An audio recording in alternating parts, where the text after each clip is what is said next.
Teman-teman yang berbahagia, jumpa lagi dengan saya Fata di channel Studi TV.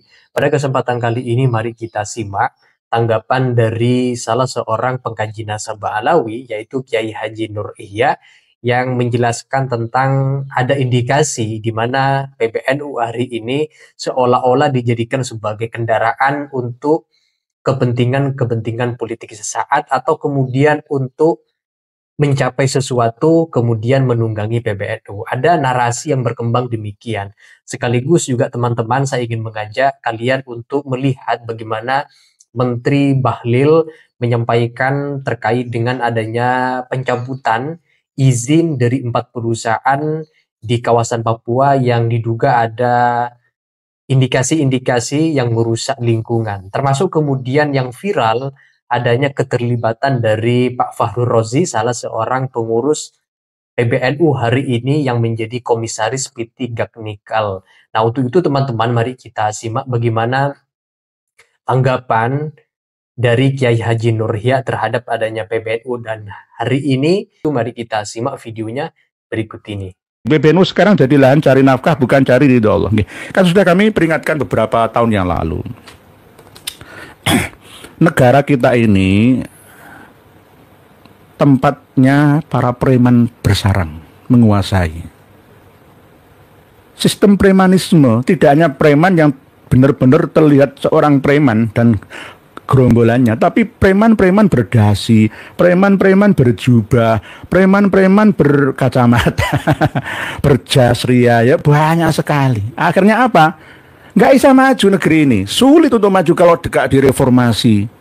Ya, yang kedua kali setelah 98 yang lalu itu. Harus direformasi lagi. Caranya ya begini, mulai dari kita sedikit demi sedikit. Ya. Harus direformasi. Supaya bangsa ini suatu saat nanti ya bisa dinikmati oleh generasi-generasi anak cucu kita nanti. Harus karena apa? Akeh-akehan pendukung, aku lu duwe 20 juta suara misalkan. Hei Pak Presiden, kasih saya tambang. Hei Pak Menteri ya ekonomi dan sumber daya mineral misalkan. Misalkan aku njaluk tambang. Tak tarik tambang. Iya, kalau untuk menguntungkan seluruh anak bangsa nggak masalah, nggak mengapa. Tapi kalau untuk kemasukan uang sakunya ya, tabungannya secara pribadi kan ya, ini yang kejahatan luar biasa.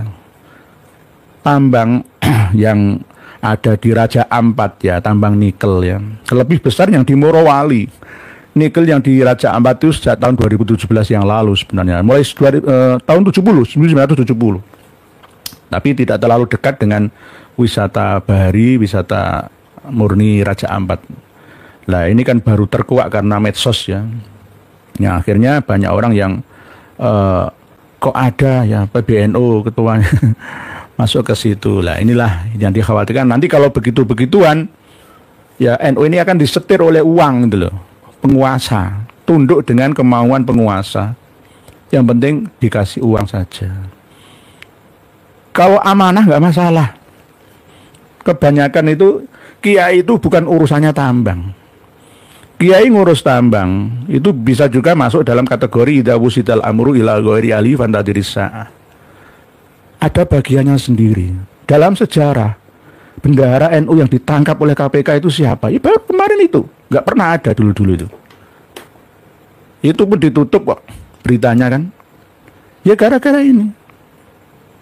Nanti kalau begitu muktamar pemilihan ya kepengurusan struktural tahun 2026 yang akan datang, persiapan 2027 misalkan, akan bermain uang dari hasil tambang dan hasil dari sumber-sumber dana yang lain. Akhirnya apa? Orientasinya bukan keumatan tetapi keuangan. Pak Suherman, maaf Yai, jika Ketum NU masih mengidolakan Habib, berarti diamnya Pak Alawi sukses Yai. Sebab kalau struktural PBNU dan kultural berselisih, Pak Alawi sudah enggak ada misi, mereka sudah sampai tujuan. Tujuannya ya mengadu domba itu. Menguasai, ibarat ular itu kepalanya dipegang. Ya, tinggal badan dan ekornya menggeliat semua. taktik mereka sudah berhasil tertanam di dalam memori kiai-kiai kita yang distruktural. Tidak semua, ya, tidak semua. Tetapi yang penting ya petugas harian, pengurus hariannya itu yang kepegang. Jadi berbahaya. Kalau kultur ini nggak bersuara, ya sudah, wassalam saja, nggak usah berorganisasi ke-N1, ya. Karena apa? Dirusak dari dalam dan luarnya.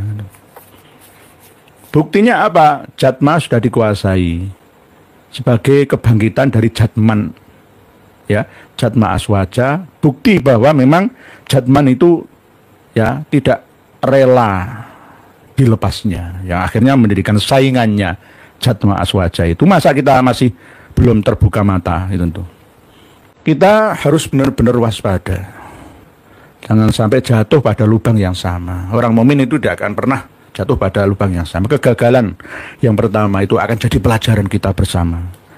Kita sudah kadung terbiasa ya, dulu itu diadu domba. Maka selanjutnya jangan sampai terjadi lagi pada diri kita. Kita harus bersatu padu bersama, ya, rukun agawe santosa, cerah agawe bubrahnya. Persaudaraan kita. Fakhrul Razi atau Ketua PBNU merupakan salah satu anggota Dewan Komisaris PT GAK Nikel, perusahaan yang mengelola pertambangan nikel di kawasan Kabupaten Raja Ampat, Papua Barat. Ternyata enak jadi PBNU. Enak. Enak. Tinggal memanjakan protes, enak kemana-mana, duit mengalir masuk ke rekening kita. Mau apa? Haji pun di atas furoda. Saya ketemu dengan kawan-kawan yang terlunta-lunta. Ya Allah, naudzubillah min dzalik. Sudah habis ratusan juta, ingin haji furoda, diusir-usir nggak berharga, 1.200-an. Bahkan yang dari Madura kan meninggal ya, seorang kiai itu ya. Ya Allah, kok sebegitunya itu. Di sisi yang lain ada orang yang memamerkan kesuksesannya di atas furoda, sudah langsung mudah kemana-mana. Ya, karena apa? Ya di atas penyelenggara KPIH. Nah, ini orang yang tidak memiliki empati dan simpati sosialnya. Enggak, PT GAK ya, komisaris itu sebenarnya kan ya berapa sih sahamnya, gajinya, enggak seberapa sebenarnya. Cuma jika bukan bagian daripada unit usaha di PBNU lah ya, di strukturalnya, ya maka ya nggak layak lah itu loh. Beliau kan bagian keagamaan, gitu. Kecuali yang bagian unit usaha, nah, itu nggak mengapa. Kerjasama yang penting tetap untuk kemaslahatan seluruh rakyat Indonesia, tidak hanya untuk warga Nahdlatul Ulama saja. Ini yang perlu diperhatikan oleh semua, ya. Semua warga negara berhak asalkan punya kapasitas ya, kualitas dalam mengelola sumber daya alam kita. Yang penting panggilan jiwa untuk apa? Untuk memakmurkan seluruh rakyat Indonesia sesuai dengan pasal 33 UUD 45. Jadi tidak boleh ya merusak alam untuk kepentingan pribadinya. Oke. Raja Ampat Papua Barat. Raja Ampat terkenal surga terakhir di dunia kita ya, malah mau dirusaknya itu bagaimana. Nah, ini GAK nikel. Memang nikel itu kan ini teknologi untuk baterai, khusus baterai mobil listrik ya. Ya nanti ada mobil-mobil dari Hyundai, dari Wuling, ada produk-produk Cina dan yang lain itu, Tesla itu. Jadi sangat memerlukan yang namanya nikel ini untuk tenaga-tenaga alternatif yang lain, energi terbarukan lah. Energi terbarukan itu. Nggih, begitu nggih. Bismillahirrahmanirrahim. Assalamualaikum warahmatullahi wabarakatuh. Salam sejahtera untuk kita semua. Yang saya hormati Pak Mensesnek, Pak Seskap, dan Menteri LHK dan Menteri Kehutanan, teman-teman media semua yang saya hormati. Pertama, menindaklanjuti apa yang disampaikan oleh Pak Mensesnek. Sebenarnya bermula dari apa yang sudah kita lakukan sejak Januari sesuai dengan Perpres nomor 5 tentang Satgas penataan dan penertiban lahan-lahan termasuk pertambangan. Pemerintah intens terus melakukan hal ini. Yang kedua, apa yang disampaikan oleh Pak Mensesnek tadi, bahwa dalam rangka menjalankan tugas-tugas kita selalu proaktif untuk mengikuti perkembangan baik di tengah-tengah masyarakat maupun di media sosial. Dan saya ucapkan terima kasih kepada masyarakat atas proaktif rasa cintanya kita kepada negara, khususnya kepada daerah-daerah pariwisata, khususnya lagi di Raja Ampat. Tepatnya pada hari Rabu malam, atas koordinasi saya dengan Pak Seskap, arahan Pak Seskap, untuk coba kita mendalami ini dengan cepat. Ini cerita kronologisnya. Kemudian kami atas arahan dari Pak Seskap sudah barang tentu atas petunjuk dari Bapak Presiden, pada hari Kamis itu kami langsung melakukan penyetopan sementara produksi dari iup-iup yang beroperasi. Teman-teman media, saya harus sampaikan bahwa dari 5 iup yang beroperasi, yang mempunyai RKAB, itu hanya 1 iup yang beroperasi, yaitu PT GAK Nikel. Yang lainnya di 2025 belum mendapat RKAB. Setelah itu kita menyetop, langsung kami juga berkoordinasi dengan Pak Seskap dan Bapak Presiden, diperintahkan untuk langsung turun meninjau ke lokasi. Agar kenapa? Kita ingin agar cepat proaktif dan tidak kita mendengar informasi sepihak. Hari Jumat, masih Hari Raya Idul Adha, saya malam harinya langsung berangkat dengan tim ke Pulau Gak, ke Sorong, ke Raja Ampat. Sambil kita melihat pulau-pulau yang lain. Saya ke sana itu bersama-sama dengan Pak Gubernur Provinsi Papua Barat Daya, Pak Bupati Raja Ampat.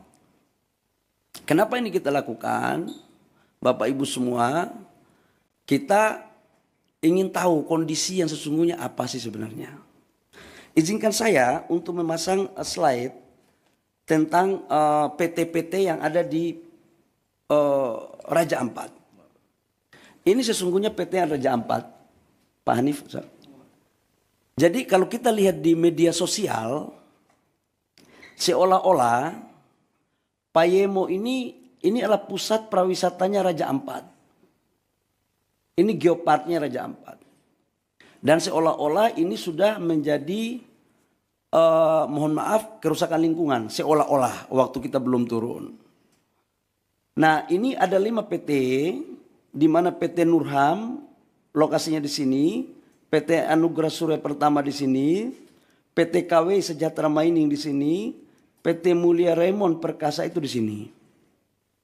PT GAK Nikel di sini, Bapak Ibu semua. Dari semua 5 perusahaan ini, datanya adalah kalau PT GAK Nikel ini adalah kontrak karya. Jadi total dari 5 perusahaan, Pulau GAK itu 13.136 hektar, Pulau KW Sejahtera Mining, Pulau KW 5.922 hektar, PT Mulia Raymond Perkasa 2.193 hektar, PT Agro Surya Pertama 1.173, PT Nurham 3.000 hektar. Dari semua ini, proses sekarang RKAB di 2025 yang diberikan hanya PT GAK Nikel, yang lainnya tidak diberikan. Kemudian, kalau PT GAK Nikel, coba kembali, PT GAK Nikel, itu sejarahnya dari tahun 72 sudah dilakukan eksplorasi. Tahun 72. Ini. 1972 eksplorasi GAK Nikel, kemudian penandatanganan kontrak karyanya itu tahun 98. Tahap eksplorasi 19-2002, perpanjangan tahap eksplorasi itu 2006-2008, sampai dengan tahap konstruksinya 2015-2017 dan produksinya 2018. Ini tahapannya. Bapak Ibu semua, saya harus menyampaikan juga hasil kunjungan kami bahwa gambar, coba kasih keluar gambar dong. Gambar dari Pulau Payanemo ini, coba videonya, video. Nah ini adalah hasil gambar terakhir. Payanemo. Dan ini adalah gambar-gambar terakhir. Jadi mohon kepada saudara-saudara saya sebangsa dan setanah air, dalam menyikapi berbagai informasi, tolong kita juga harus hati-hati, kita harus bijak, bisa membedakan mana yang sesungguhnya, mana yang tidak benar. Karena kita semua pingin untuk Indonesia baik. Yang berikut, saya langsung turun ke lapangan. Ada gambar saya ke lapangan. Saya ke PT GAK itu menemui jumlah total masyarakat di Pulau GAK itu kurang lebih sekitar 700 orang dan 300 kepala. 300 kakak. 300 kakak. Di mana kami setelah balik dari sana ternyata ada gambarnya lagi PT GAK. Karena kenapa saya harus dorong yang ini? Karena ini produksinya 3 juta. Coba Mas, nah